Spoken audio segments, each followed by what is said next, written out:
요즘 표절 등으로 인한 이런 저작권 분쟁이 심심찮게 일어납니다.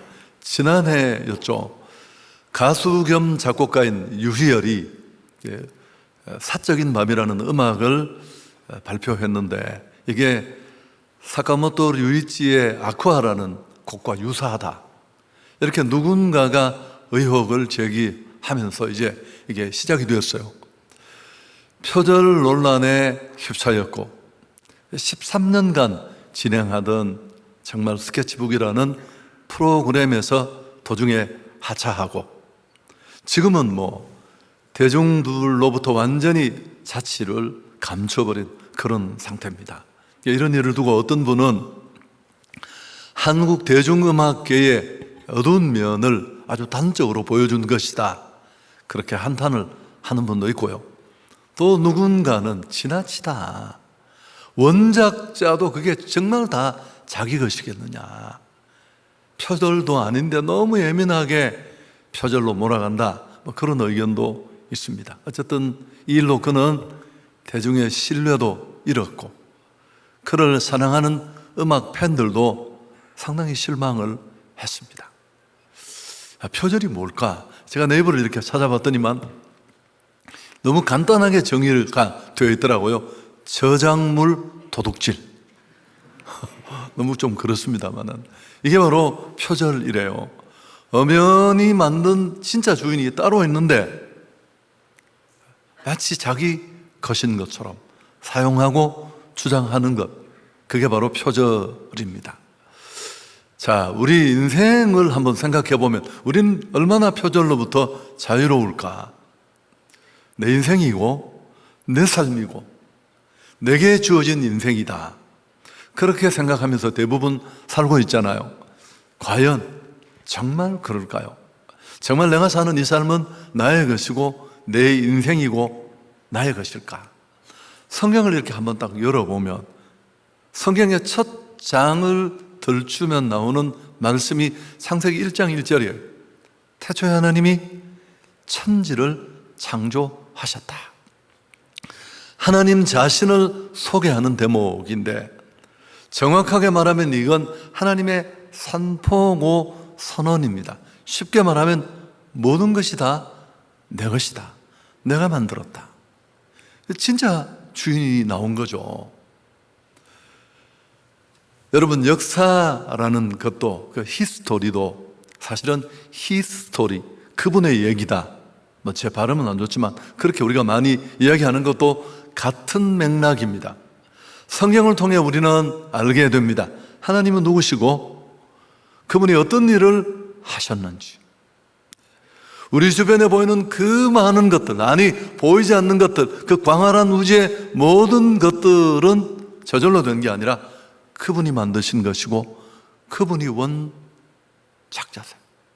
그분의 작품입니다. 하나님은 만물만 만드셨을까요? 아니요. 우리 인간도 만드셨습니다. 얘기를 좀 더 좁히면 하나님은 나를 만드셨고 나는 그분의 손에 의해 만들어진 피조물이고, 그렇지만 목적을 잃어버리고 범죄한 나를 다시 값주고 구속하여서 너는 내 것이다. 하나님은 창조주로서, 소유주로서 절대적인 권한을 가지고 계십니다. 근데 주변을 첫째 돌아보면 스스로 주인인 것처럼 살아가는 사람들이 너무너무 많습니다. 천지입니다, 천지. 내 삶은 내 것이고, 물론 착각이지만 내 인생은 내 것이라고 생각합니다. 마음대로 살아도 되고. 여러분, 이 생각이 무서운 겁니다. 이와 같은 인간의 자기 인식이 왜 무서울까요? 그 이후에 모든 삶의 행동, 삶의 양식을 결정됩니다. 내 것이니까. 주도적으로 산다고 말하지만 자기 하고 싶은 일을 하는데 온통 모든 것을 드리고 목을 메고 노는데, 즐기는데 전념합니다. 그 중심에는 언제나 자기가 있는 거죠. 자기 행복을 추구하고. 인생 잠깐 왔다 가는데 뭐 있냐, 재밌게 살다 가자, 이런 얘기를 맨날 풀어놓습니다. 여러분, 그럼 과연 그 짧은 인생, 지난 시간 우리가 살폈던 것처럼 밤의 한 경점 같은 그 시간이 지나고 나면 아쉬움이 없을까? 후회, 안타까움, 아쉬움이 정말 많을 텐데. 왜요? 목적이 엉터리니까, 목적이 잘못됐으니까. 언제나 방향이 중요해요. 색이나 강도보다 방향이 훨씬 중요하다는 얘기 많이 하잖아요. 인생도 마찬가지입니다. 한 번뿐인데 방향이 틀리면, 강하기만 하면 오히려 피해가 더 커집니다. 좋은 예는 아니지만 살인 강도가 열심까지 뻗치면 어떻게 돼요? 더 빼앗고 더 많이 죽일 테니까. 이렇게 스스로 자기 인생이라고 착각하고 자기만을 그 중심에 두고 살아가는 삶은 반드시 허망합니다. 찰나의 삶을 살다가 죽음 앞에 딱 맞닥뜨리면, 물론 그 뒤에 심판 많은 것들이 있지만 우리가 바라보는 그 상황 속에서도 한탄과 후회뿐인데, 대부분은 솔직하게 이렇게 얘기하지 않아요. 가끔씩 그렇게 말하는 사람들도 있지만 꽤 의미심장한 소리를 하고 갑니다. 잘 살았다, 행복했다, 후회 없었다. 제가 몇 주 전에 그 이솝우화에 나오는 여호와 신포도 이야기를, 누가 약간 비틀은 이야기를 했잖아요. 꼭대기에 있는 그 포도를 먹으려고 수많은 여우들이 몰려들어서 치열하게 경쟁을 해서 마침내 한 마리 포도가 그 포도나무 위로 올라가서 포도를 딱 따먹어 봤는데 이거 너무너무 쓴 거야. 속았다 싶었는데 이 얘기를 차마 밑에서 막 그를 존경하듯이 추앙하듯이 바라보는 그 수많은 여우들에게 말할 수 없었어. 참 맛있다, 이렇게 말하고 죽는다고요. 알랭이라는 사람의 행복론에 보면 불행해도 불행한 것처럼 보이지 않는 것, 그게 행복한 것이다, 이 궤변인데, 알랭 행복론의 동조자들이죠. 다 지금껏 길이 아닌 길을, 의미 없는 것을 쫓으며 살아왔는데 그게 너무 허망하고 황당하니까 그렇게 말하는 겁니다. 여러분, 내 인생이 내 것이라고 생각하면 그 인생은 진짜 나빠질 수 있습니다. 심각한 경우에는 엄청난 일을 인간이 자행합니다. 얘기도 몇 번 했죠. 톨스토이가 공산혁명사를 연구하면서, 톨스토이가 누굽니까? 제가 수천만 명이 죽었어요. 인간이 어떻게 인간을 저렇게 잔인하게 죽일 수 있느냐. 결론이 뭐였습니까? 수많은 논문과 책을 읽으면서 정리된 게 그들이 하나님을 잃어버렸기 때문이다. 히틀러가 수백만 명을 학살하고 킬링필드의 그 캄보디아 폴포트 정권은 100만 명 이상이 죽었다고 하는데, 여러분, 인구의 4분의 1이 죽은 겁니다. 이게 다 인간이 한 짓인데 어떻게 사람이 이런 짓을 할 수 있을까요? 하나님이 보이지 않으면. 더 말을 발전하면 내가 하나님이라고 착각하는 인생들 속에는 얼마든 이보다 더 잔인한 일, 더 못된 일 서슴없이 그저 조금만 고비를 넘기면 자행할 수 있습니다. 여러분, 제가 다 말씀드릴 수 없지만 내 인생이 내 것이라고 살아가는 인간의 모습은 욕심과 욕망으로 점철되고 결국은 후회와 탄식이 남을 뿐입니다. 근데 또 하나, 두 번째 케이스는, 한때는 그렇게 주인으로 내 인생은 내 것이라고 착각하며 살았는데 그러다가 어느 시점에 하나님을 만나게 돼요. 피상적이고 막연한 만남이 아니라 정말 인격적인 만남. 저는 늘 이렇게 표현합니다만, 모퉁이를 돌아가다가 저 입구에서 누구하고 막 콱 부딪혔어요. 누구야? 장로님, 권사님 죄송합니다. 이렇게 인격적으로 하나님을 만납니다. 복음을, 또 예수를 경험하게 된 겁니다. 그리고 바뀐 겁니다. 오늘 이 로마 교회에 편지를 쓴 바울의 경우가 바로 그렇습니다. 정통 유대교를 신봉하면서 기독 신앙을 무시하고 공격하고 처참하게 잡아 족치다가 그는 다메섹으로 가는 길에 부딪힌 듯 부활하신 주님을 인격적으로 만나잖아요. 빛을 보고 음성을 듣고 쓰러지고, 왜 너는 나를 핍박하느냐? 앞을 보지 못하고 3년간 아라비아 사막에 가서 와신 상담, 비로소 그분을 알고 자기를 알게 되고, 자, 1절이 그래서 만들어진 거예요. 자, 우리 같이 한번 읽을까요? 오늘 이 첫 시작하는 단락 중에 제일 중요한 부분인데 함께 읽습니다. 예수 그리스도의 종 바울은 사도로 부르심을 받아 하나님의 복음을 위하여 택정함을 입었습니다. 나는 예수 그리스도의 종이고 그 종인 나 바울은 복음을 위해서 부름받았습니다. 여러분, 진짜 주인을 딱 만나고 나니까 뭘 알게 돼서, 아, 내 인생이 내게 아니구나.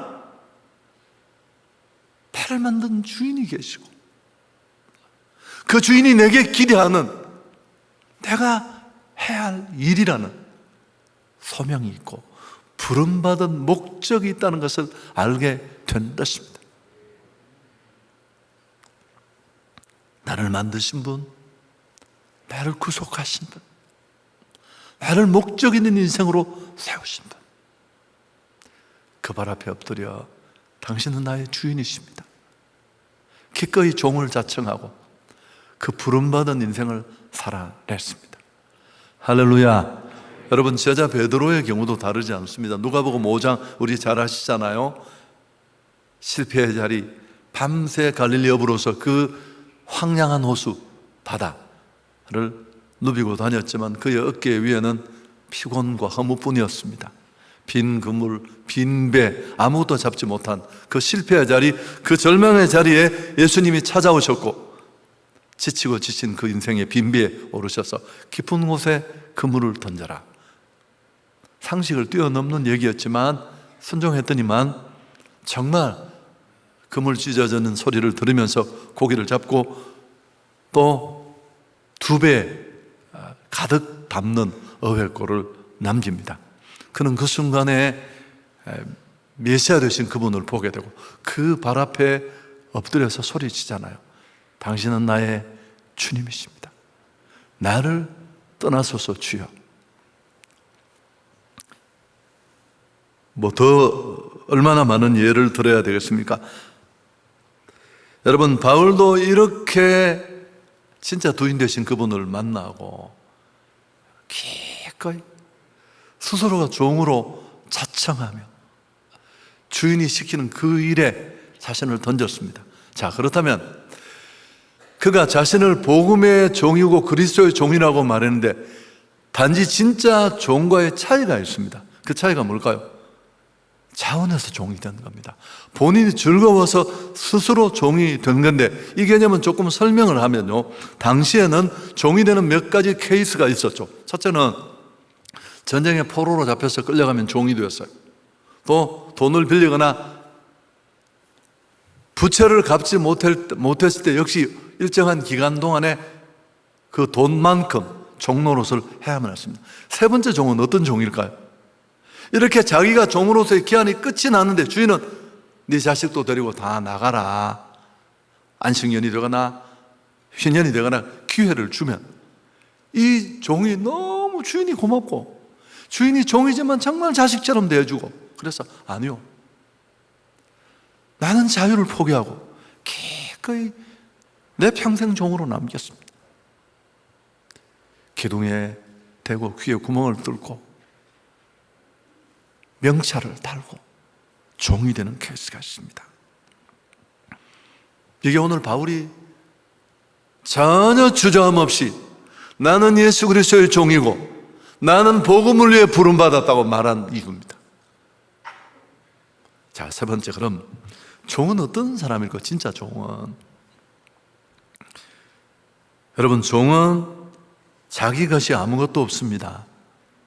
더 정확하게 말할 필요가 있는데 자기가 없습니다. 자기 것이 없는 게 아니라 생각도 주관도 계획도 소유도 아무것도 없습니다. 심지어 자식을 낳아도 종은 자기 자식이 아니에요. 주인의 소유가 됩니다. 이게 진짜 종입니다. 그럼 종에게는 뭐가 있을까요? 자기 것이 없을 뿐만 아니라 자기 자신도 없고 그에게는 주인이 있을 뿐이고 주인의 뜻이 있을 뿐입니다.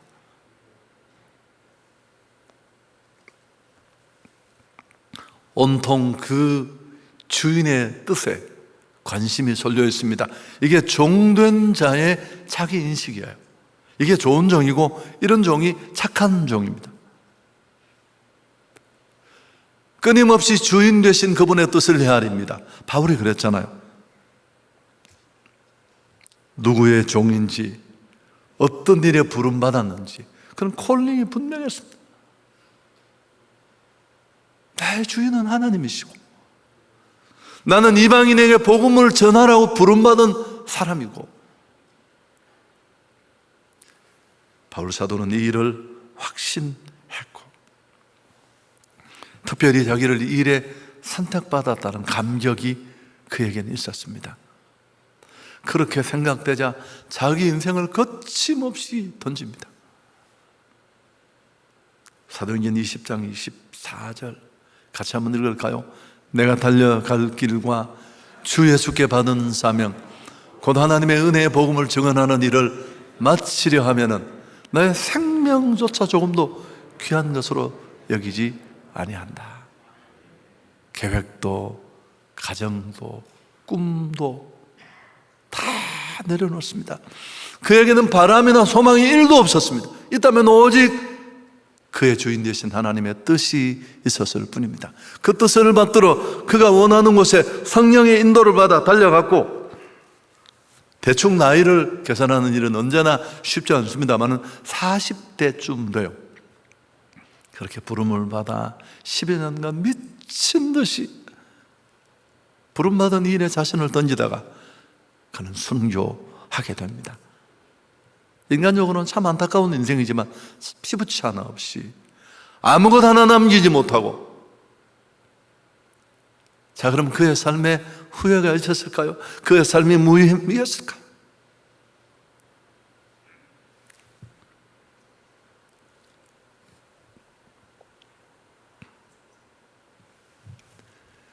불행했을까요?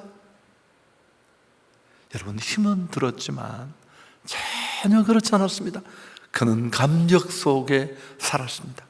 바울 서신에 나타난 그 많은 감격, 나는 만삭되어 나지 못한 자와 같은데 나는 팔푼인데 주의 은혜가 나를 이 감격 속에 몰아넣었다. 가장 행복한 사람이었습니다. 가장 성공한 사람이었습니다.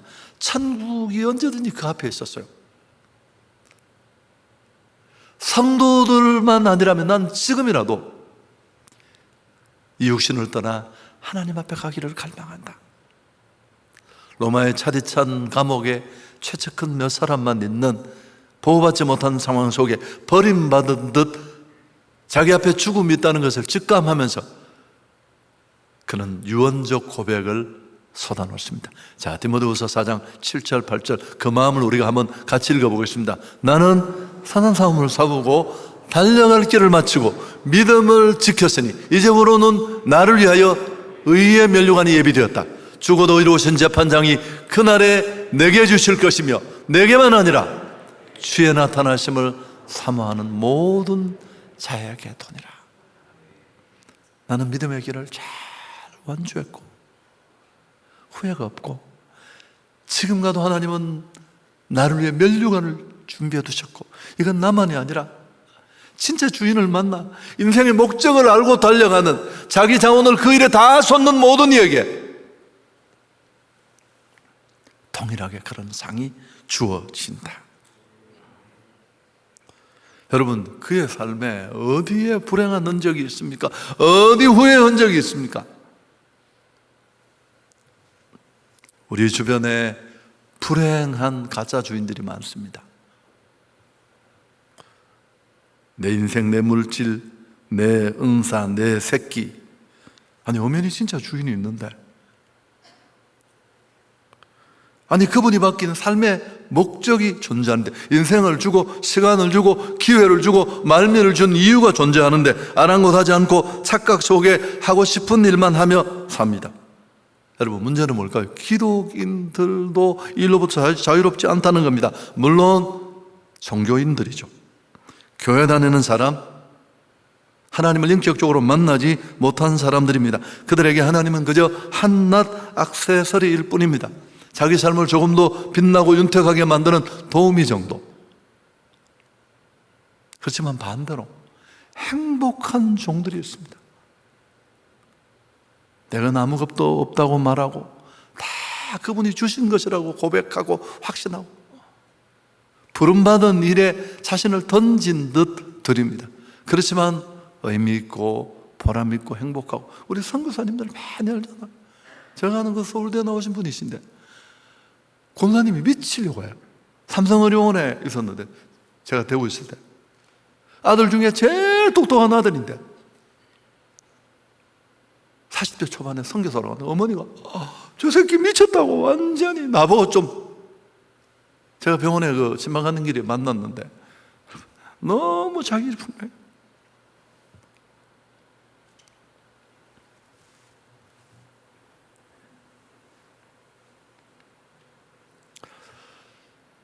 사실 복음 없이는, 예수 없이는 인생은 의미를 모릅니다. 자신의 존재의 이유를 깨닫지 못합니다. 어디서부터 왔고 뭘 위해 살아야 하고 어디로 가는지. 여러분, 먹기 위해서 먹고 살기 위해 살고 경쟁하니까 달려가고, 그러다가 그 허망한 인생이 끝점에서 똑같은 고백을 하고 심판대 앞에 설 겁니다. 괜찮았고 후회 없고 하고 싶은 일 했고. 그렇지만 허망하고 무모합니다. 사랑하는 여러분, 우리 기독인은 어떻게 살아야 할까요? 부름받은 삶을 살아야 할 줄 믿습니다. 여러분, 이 부르심이란 게 이게 콜링이에요. 목사에게만 있는 게 아니에요. 우리 모두에게는 콜링이 있습니다. 내게 주어진 젊음, 시간, 은사, 모든 자원과 에너지는 그 일에 쓰여져야 되고, 천국 가면 하나님 앞에 섰을 때, 심판대 앞에 섰을 때 우리는 그 유무에 대해서 점검받게 될 것입니다. 이게 존재의 이유이고, 바울과 우리는 복음 앞에 복음의 은혜를 받은 자로서 조금도 다르지 않습니다. 이렇게 깨달아지면 삶이 진짜 의미 있어집니다. 친구 보기에는, 부모가 보기에는 저게 제정신이 놈이 아니다 싶지만 본인은 너무너무 행복하고.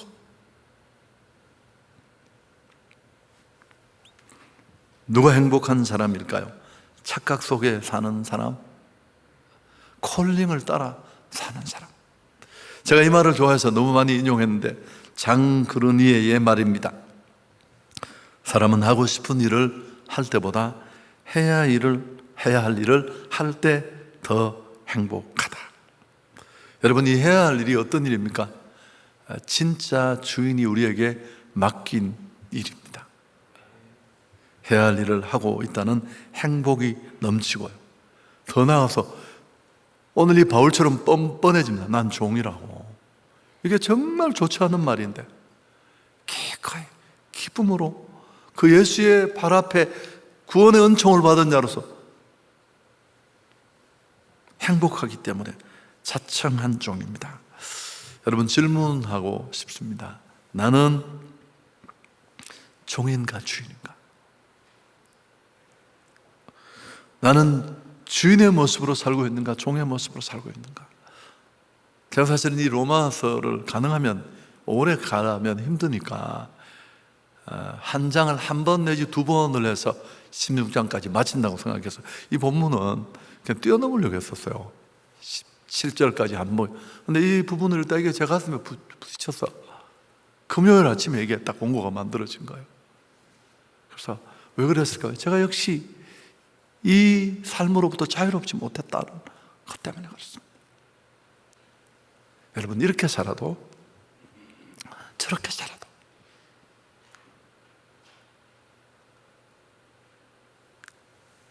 인생은 금방 지나가고, 역시 나는 아무것도 가지고 온 것이 없듯이 아무것도 가지고 가지 못할 것입니다. 어떻게 살지를 여러분이 결정할 수 있기를 축복합니다. 하나님 영광을 돌리겠습니다.